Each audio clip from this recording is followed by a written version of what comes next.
When I was a kid, teacher told me in front of the whole class that I'm so smart and so talented that I can become a wife of a president one day. And I didn't get why should I become somebody's wife and I can just become president if I want to.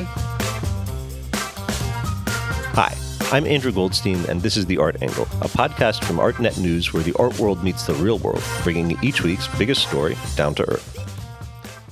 Born in Norilsk, an industrial Siberian town inside the Arctic Circle, Nadya Tolokonnikova was just 18 when she moved to Moscow and became a founding member of the Russian street art and performance art collective Voina in 2007. It was her strong feminist leanings that then inspired her to co-found Pussy Riot, the protest art collective known for playing incendiary, highly political punk music while wearing balaclava head coverings.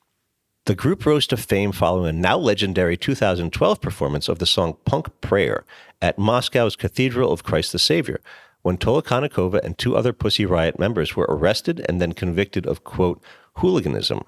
She spent close to 2 years incarcerated in a brutal labor camp in Mordovia, Russia, as a result. But her time behind bars has not deterred Tolokonnikova from continuing to act as an outspoken critic of Vladimir Putin or from leveraging the power of art in the name of activism. This week marks the opening of her first ever gallery show at Jeffrey Deitch in Los Angeles. The centerpiece of the exhibition, a new performance called Putin's Ashes, in which Tolokonnikova leads a coven of women in a witch-like ritual to drive the Russian president from power, burning a giant portrait of Putin to the ground in the process.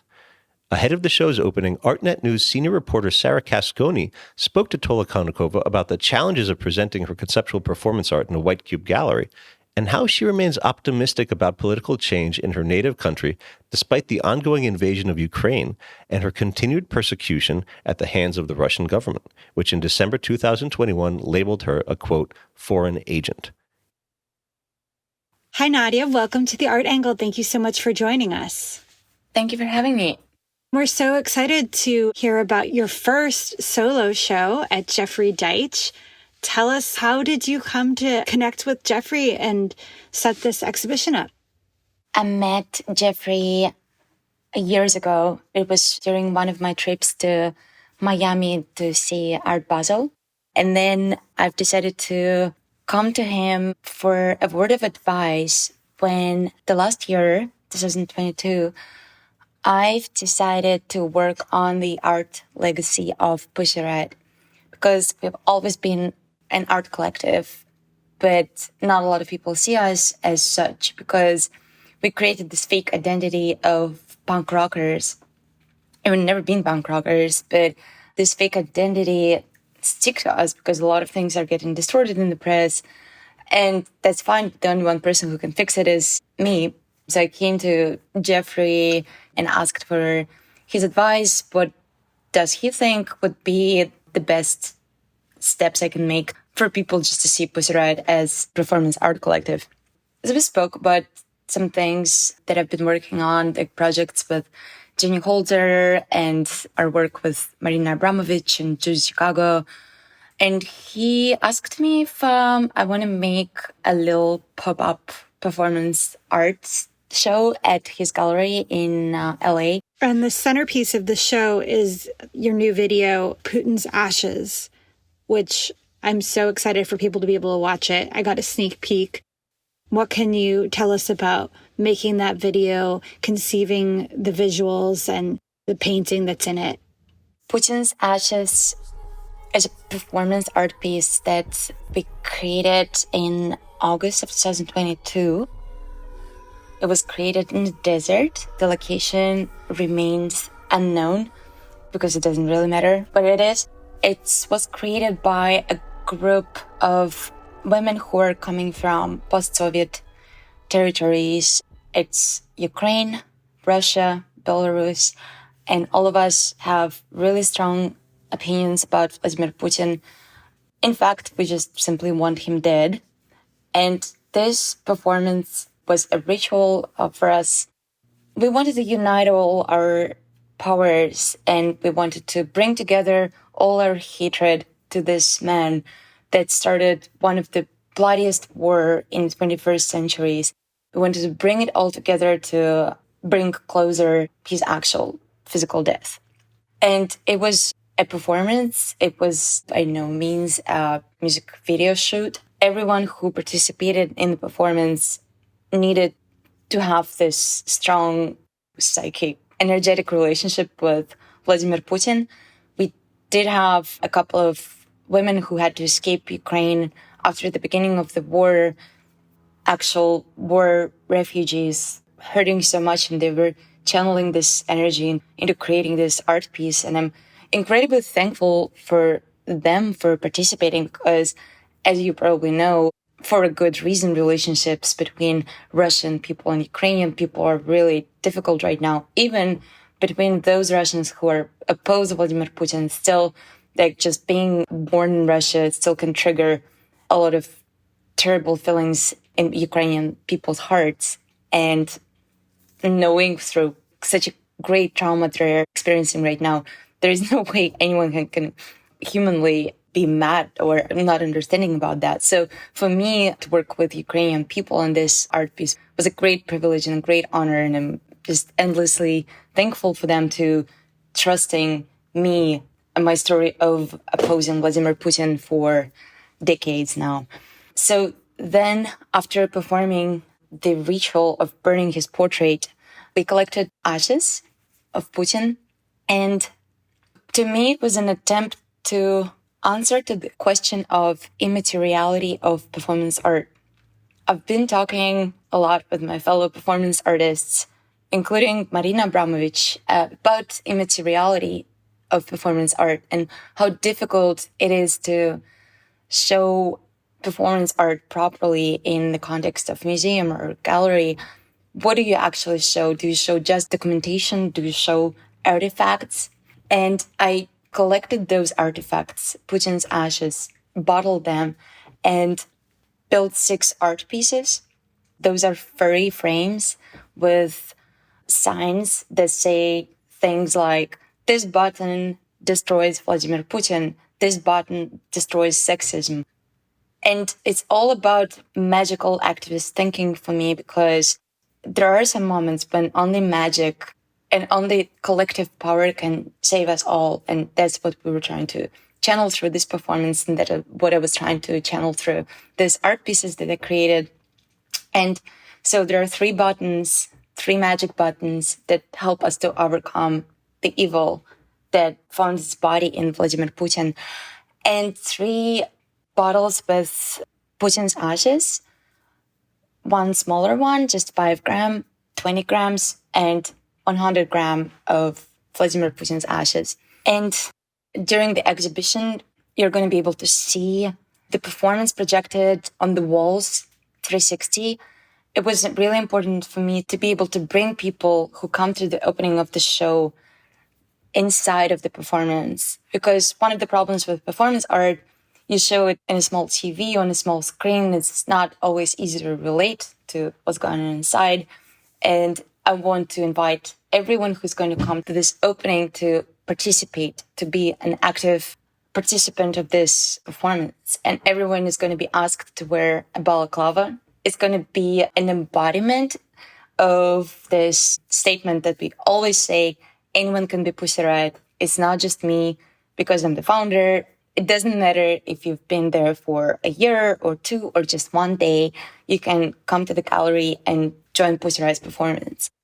The performance in the video is, I think, maybe a little bit different than what people have come to expect from Pussy Riot. Obviously, the performance that launched you to international fame was kind of very punk, loud, yelling. But this is a much more, I almost want to say, like a quiet power. Was that kind of an intentional way that you wanted to present yourself, that it doesn't need to be so loud in your face to have a powerful reaction?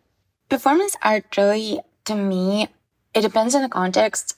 So if you have a church, where Putin stands and pretends to be a believer, even though he was a KGB agent who was throwing people literally to jails for believing God in the Soviet times. So you have that church, and you have 30 seconds at most to create a performance, to bring your message to the public. I think it does make sense to be over the top, provocative, to scream, to just create as much volume as you can during those 30 seconds. Same thing when you perform at the Red Square. It's one of the most known places for political performance. So there is always a police car day and night. And you know that if you're lucky, you're probably going to have 40 seconds to perform. So you have to bring smoke and flags and be really big and loud. I think when you perform in a different place, in a quieter place, when you can work with bigger chunk of time and take as much time as you want to, you can afford yourself to be calmer and still be powerful. We worked in the desert, and the only thing that limited us was the time of burning of the portrait. But we created it, we fabricated it in a way that it burns for 30 minutes. I have an incredible friend of mine, Joe Holiday. He's a magician. He helps me work on a lot of objects that I've been creating over the years. And he knew how to create it in a way that it burns for 30 fucking minutes, which is long. Normally when you burn portraits, they're gone in a matter of 5 seconds. But we wanted this performance to last longer. And it just felt right. It's freed me up so much. The fact that I was working in the context of the art, like purely out of the context of the entertainment, that I allowed myself to produce the track. And I've been producing tracks before, but I never was confident enough in them to release them. So it's going to be the first track that I actually produced and written and recorded fully myself, and played it to my daughter, who is my biggest art critic. And she said it's really dope. It's one of the best tracks I've ever done. But what I have to say is that when you get out of the pressure that the music industry puts on you, it's suddenly so much easier to write things because there are no rules how the music should be created for the art world. Like, honestly, if you think about artists like John Cage, you know, it's completely impossible to worry after that if I'm professional enough. All sorts of questions of craft and fixations and anxiety that can haunt you and prevent you from doing things, it just leaves you. And so to me, whenever I have a worry about my abilities or my skills, I always open one of my books about conceptual art and I just dive really, really deep into it and get out of it refreshed and reborn, because I know that it's all fucking crap. It doesn't matter. You have to deliver your idea, and that's what matters. You mentioned that you had Ukrainian women who participated in this performance piece. And I wonder if you have given any thought to whether or not you approve of the idea of cultural boycotts against Russia as a result of the invasion of Ukraine. I think it's important to see a story of every Russian who you consider to boycott. I totally feel the resentments that Ukrainians feel towards Russians, because it's not just whether you personally go to fight on the territory of Ukraine or if you actively support the war. It's also silence of Russian people that allowed Putin to last for so long. And I do have this resentment against Russian people as well. Those who are acting like they're surprised right now, acting like they didn't know what's coming. I think it is important, though, to separate those Russian creators and leaders of political movements and cultural workers who were for years trying to wake people up and trying to warn the whole world about Putin, because not just Russian people were complacent. The whole world was complacent when Putin invaded Ukraine for the first time. He annexed part of Ukrainian territory Crimea, he totally got away with it. And it wasn't just a part of Russian people who were cheering him up. It was a complacency of a lot of governments around the world who would continue to do business with him and don't impose embargo on Russian oil and gas, even though Putin just literally broke the international law and took a part of a territory that does not belong to him. So when I interact with people from Ukraine, for the most part, they do see this difference. A member of my family, my daughter's dad, he is on the front line in Ukraine right now. He moves around with a battalion and he shoots a movie about Ukrainian war and about the strength and bravery of Ukrainian people who protect their motherland. It's not just running around with a camera for him, it's also knowing how to use Kalashnikov, knowing how to launch grenades, because it's not easy on the front line. So when people see that dedication, and it doesn't matter to them that you technically have a Russian passport, they know that you're here, that you're actually rooting for Ukraine, and you want the end of Putin as much as they want it. The father of your daughter is Peter Verzilov, yeah. He was a member of Pussy Riot with you. Is he still part of the collective? He is part of the collective. Yeah, the funny part about Pussy Riot that there is no formal procedure of how can you leave the collective. So people who do not want to be part anymore, they just abandon, kind of just focus on other things. For example, Kat, my co-founder of Pussy Riot, after her prison time, she slowly started to just drift away from Pussy Riot. So is she a member of Pussy Riot still? Of course, yes. It just stays with you for life, but she's not active right now. She might be active in the future. So it's an interesting structure. Definitely not easy at times, but this is what we promised in the beginning. It's anarchist, horizontal collective, and that's what we stick to. There's a new Pussy Riot retrospective in Iceland. Were you involved in that show at all, or is that kind of separate? No, I wasn't involved about it at all. I read about it in the news. It was prepared by Masha Lokhina, a person who also spent time in jail. She joined the band 2 performances before we ended up in jail. We just recently spoke about that exhibition with her. And again, it's an example of this rule that anyone can be Pussy Riot. So if tomorrow you want to launch an exhibition of Pussy Riot and you make performances under our name, put on a balaclava, protest against the government, you totally can do that. It sometimes drives crazy people I work with, especially in like more traditional established world, say agents. They're like, how is that even possible? I cannot market something and then have it's completely another act happening under the same name. And I'm like, well, if we want to work with Pussy Riot, we'll have to learn how to live with it, because I see positive sides of it.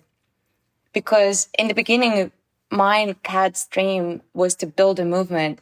And we knew that something can happen with us. We can be killed.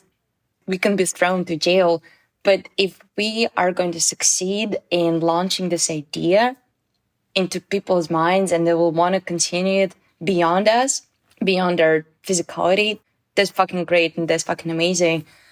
And even though you cannot always control a narrative and that might be difficult for you as an artist, I still feel really grateful for we actually were able to create a movement. Well, and it's amazing that you did that so young. You grew up in a small town in Siberia, and when you graduated high school, you moved to Moscow. And what kind of inspired you at such a young age to take such a strong activist stance, to really put yourself out there and to take that risk? Well, I identified as a feminist since I was 8 because it just simply made sense for me. Feminism was a really important lens because a lot of things didn't make sense to me as a kid.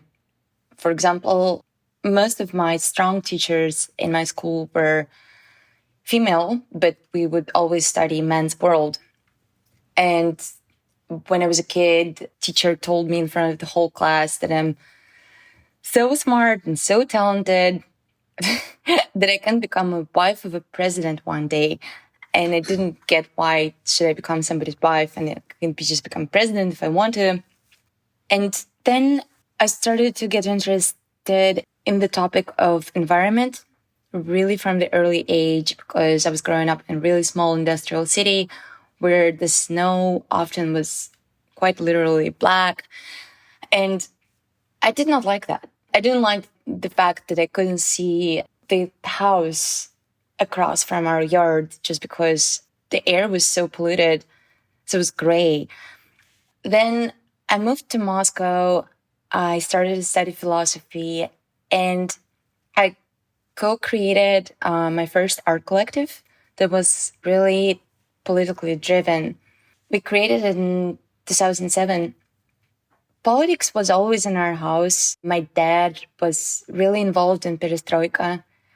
He believed that Russia can be free. He believed that Russia can be a big player on the global art scene.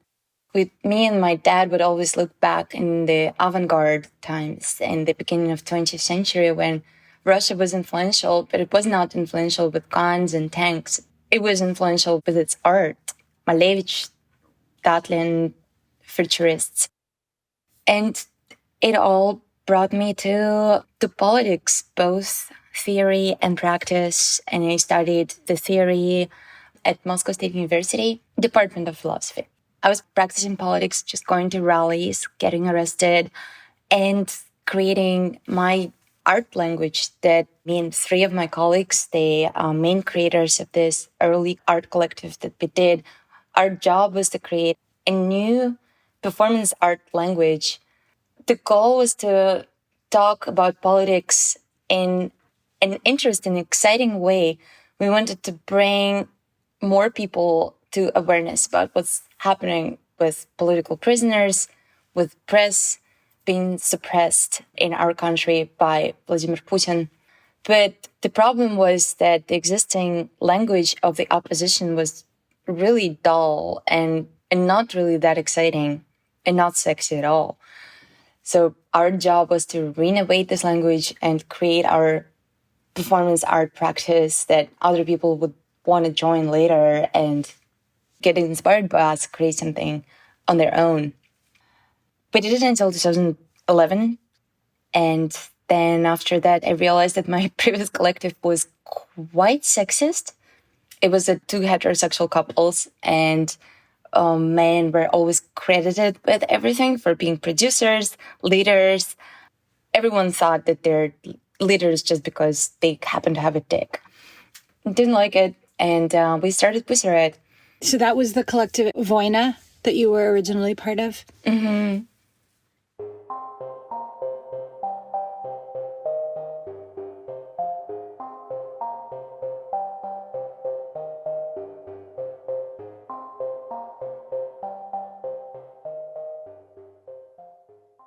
Obviously, after so many years of working in this space, creating activist art, it's amazing that you're still so invested in it and so optimistic about the power of art and activism.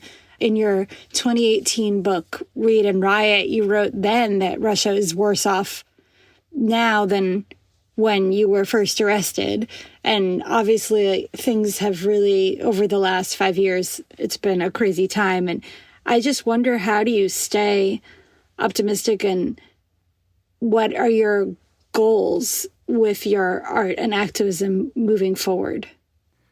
I think goals didn't really change. I still want to create performance art that will inspire other people to act and be loud and just don't be silent about things that bother them. I just read recently that Noam Chomsky said once, he said that you should always remain pessimist in your thinking, but you should remain optimist in the way you act, because what is the other choice? You can just go die immediately and give up. I always felt really similar. I'm not even close to being as smart as Noam Chomsky, but I feel like we share the same intuition. And so naturally in my thinking, I'm the worst pessimist of all. I always expect the worst. And I think my prison time only made it worse. Obviously, when you're in jail and you go to a court hearing, some people might be expecting good things, like maybe we're going to be released after this court hearing, maybe I get a parole, maybe something good happens. And I never had it in me. Always expected that I'm going to get another 2 years, maybe another 10 years. Nothing good is ever going to happen because this political system is so deeply rotten. I cannot expect anything good from it. But it's just my thinking. When it comes to my acts, I feel a responsibility of trying to bring some sort of change into this darkness that Putin's government brings into my life daily. And it's not always easy. I struggled with depression for many years. I started to feel depressed for the first time, understandably, when I ended up in jail. And I didn't know how it's called. I just felt really apathetic and blue and didn't want to do anything. I kind of gave up on myself. I just told everyone outside that you should just continue to move on with your lives and don't really look back at me because I'm done.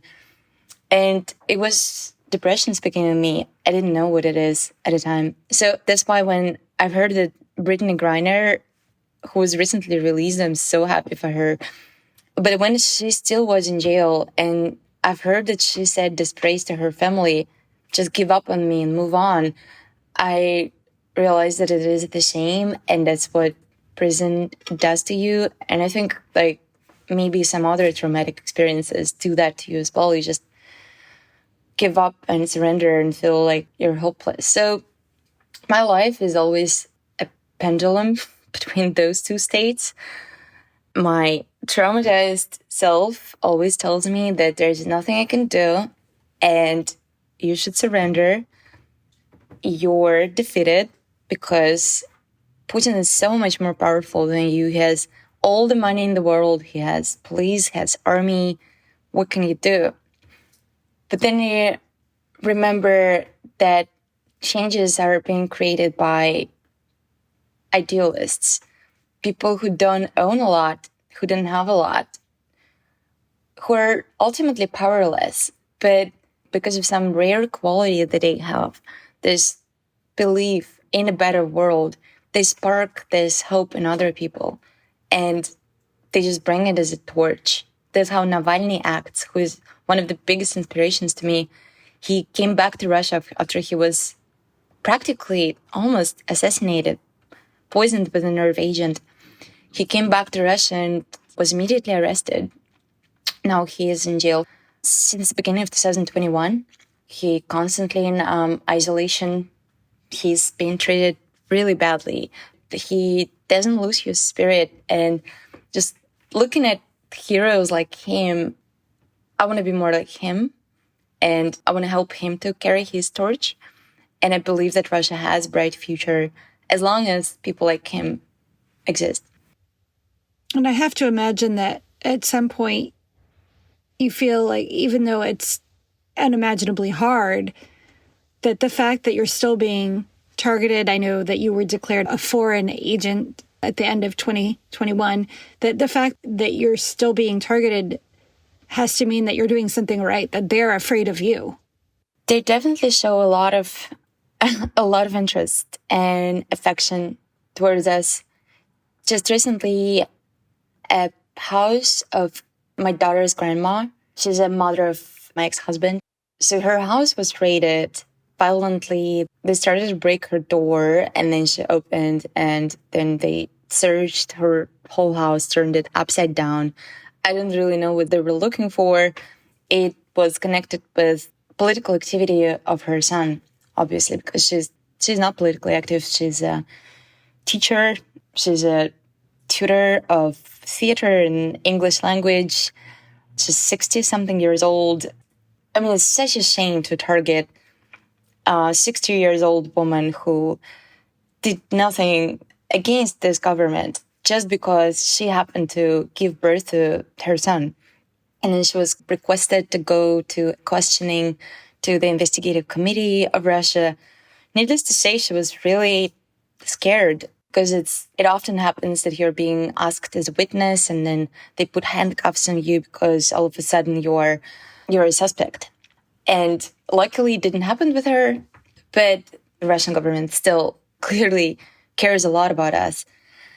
And are we effective? I think we are. One of the most important Russian media outlets called Media Zona was created by me and Masha Alyokina and Peter Berzilov in 2014 when Putin invaded Crimea and he launched an insane crackdown on all the independent press. It became clear that we have to counteract with something because otherwise Russian people will have nothing to read their news from.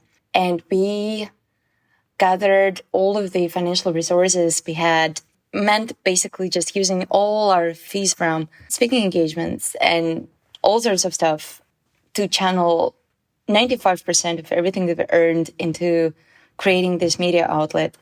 And so for 3 years, that's what we've done. We put everything we had in Media Zona. Now it's acting on its own. Our baby is big and grown, and it did grow into one of the most important media channels in Russia. We had to move everyone, all the staff from Russia since the beginning of the war in 2022 because it became too dangerous for them to report on the war while still being in Russia because of this. Basically can go to jail up to 15 years just for saying that the war is war, not special military operation. And hundreds of thousands, maybe millions of young Russians were growing up since 2014, getting their news from Media Zona. And some people know me not because I started Pussy Riot, they know because I was involved as a publisher of Media Zona.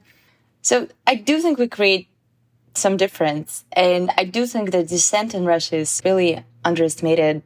People who stayed in Russia cannot really show their dissent publicly because it's pretty much a death sentence at this point. But when the time comes, I do believe that they're going to show their dissent. When the time is going to come, nobody knows because the totalitarian system in Russia went really far and it's a terrible climate. It's basically a post-apocalyptic world at this point. It sounds like such important work. It's amazing that you're able to do that with all of your artistic activities as well. I know you've also been very involved in NFTs, and during Art Basel launched a new NFT project with Judy Chicago, What If Women Ruled the World? And then this month you're launching Matriarchy Now with photographer Ellen Von Unworth and Rolling Stone. Can you tell me a little bit about those projects as well? It was incredible to meet Judy Chicago. She's a matriarch and a role model. She's interested in the NFTs and metaverse. She was talking to us about maybe moving her physical sculptural piece of a goddess that she made in the Rodin Museum in France with Dior. She was thinking about possibly moving it to the metaverse. And so she came to me and John Caldwell, who's my partner, co-founder of Unicorn DAO. And the mission of Unicorn is to bring women and LGBTQ plus creators into the Web3 space. And Judy was curious how she can use the metaverse and Web3 tools to enhance her feminist work. And we've decided to start from collaborating on this project that's called What If Women Ruled the World? That is based on her existing series of posters. That it's 11 questions where Judy asks, would buildings resemble wombs? Would Earth be protected? Would there be violence? And she suggested me to answer these questions first. And then give it to other people. Judy didn't want to limit it only to female or LGBTQ plus identified people, because for her it's really important to embrace everyone who wants to be a pro-feminist. Even if it's a straight, cis white male, she still will have them if they happen to be feminist allies. She learned a lot from her partnership with her husband, Donald Woodman, a photographer and a partner of Judy Chicago. I had a chance to hang out with both of them, and it's just amazing to see how much support they give to each other. So potentially this project is going to be turned into an NFT collection. We kept this question open. It was important for us to gather the answers from people and then read them and then watch them, because we gather them both. It's the text form and video form, so you can choose which one you like the most. You still can submit your answer, by the way, so go and do it if you listen to this podcast. After, we just look at the material with Judy and decide what we're going to do with it later. And the project with Ellen von Unwerth is a series of 11 photos, and I'm the main character of Ellen's photos. We started to develop this idea because we came to Rolling Stone, who made digital cover for Bored Apes Yacht Club the last year, or maybe it was the end of 2021. So we wanted to tell a story about Unicorn DAO and our efforts of bringing more diversity and female voices into the space. Bored Apes Yacht Club is predominantly male holders, and it creates like really specific environment at their gatherings and parties. And whereas there's nothing wrong with men gathering together to have fun, we also want women to do that and do it even wilder than men do. So we partnered with Rolling Stone and Ellen to create a digital cover that represents Unicorn DAO and me as a co-founder of Unicorn DAO and tell our story. And Ellen created these amazing photographs. We shot it last year during NFT NYC in New York. And we are releasing this on Coinbase because Rolling Stone has partnership with Coinbase. And the main print, digital cover, 100% proceeds of that sale is going to benefit Planned Parenthood, because it's important both for me and for Ellen to support reproductive rights in this insane times for the United States. It's pure fucking insanity for me as a person from Russia who, like, in Russia, we were never threatened to lose our reproductive rights. Like, not even once. Like, with all the totalitarianism that happens in Russia, it never was even a tiniest possibility. So to me, witness this happening in the United States is just, it makes me so mad. There is also a collection of another 10 pictures. They're kind of smaller. They're going to have more affordable price point. And you're welcome to collect one of those. It's so important that you're raising money for Planned Parenthood. I think that's amazing. I was able to see you perform in Miami at the ICA Miami in December during Miami Art Week. What I thought was so impressive was that it's a really complete experience. There's audio and visuals and dancing, and you had a whole show. And I wanted to know, what is your process in putting together a performance like that in terms of the visuals and the music? I particularly loved when, given your activism in the NFT space, that you did the viral TikTok song Crypto Boy, which kind of mocks the crypto community, specifically men in the crypto community. And you had all these meme images running across the screen, and it was really engaging in a lot of ways. And then there was the mosh pit, which you just jumped into, which was the coolest thing I've ever seen an artist do. How does a show come together for you? So there is a continuation of this viral TikTok song, Crypto Boy, written by Salem Elise. She got in touch with me right after her song became viral. And then Salem started to brainstorm with me how she can use this song to help the abortion rights, because it was right around the time when the terrible decision by the Supreme Court happened. And she knew that I have a history of fundraising for activist initiatives through crypto. And we decided to make an NFT drop with her. So she lost her NFT virginity with me. And I created the artwork for her song. And together we were able to raise, I think it was around $200,000 for that sale. And it went directly to reproductive rights, 7 initiatives. People could not believe me that I actually made her to make an NFT drop after making a song that NFTs are trash. But this is exactly what we're doing in Unicorn, and what I do as a person in this crypto scene. I feel like these tools can be used for so much good, and the fact that it's being used just for personal gain and for sometimes for scam or just complete trash, not interesting art. That fact does not mean that this is the only way you can use crypto. So you can turn people from hating the crypto world into being like, oh shit, I can use it for something good. The way how it works, well, it's just me being a nerd in front of my computer. That's how most of the stuff work in my life. So when it comes to editing video or music, I'm pretty skilled in that, and not the best person by no means, but I can make it work.